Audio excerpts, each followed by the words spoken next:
কি ভাবছেন এই ভাত কি আমার জন্য মা খাইতেছি? না, আমার জন্য মা খাই না।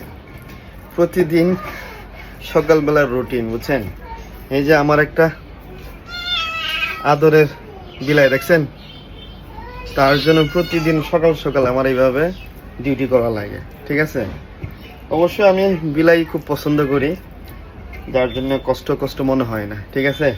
এই দেখেন কি করতেছে, দেখছেন? খাওয়ার জন্য কি করতেছে। দুধ আবার বেশি না দিলে খাইতে চায় না।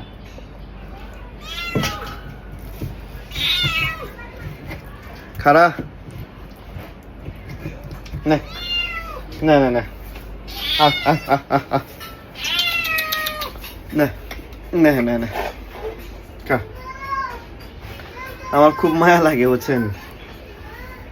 এবার যখন বাচ্চাদের মতো যখন প্রতিদিন কান্না করে সকাল সকাল খাবার দেওয়ার লাগে, যে জি দিল ভাই, বেলচা এই বেলচা আছে না, এইটা নাই।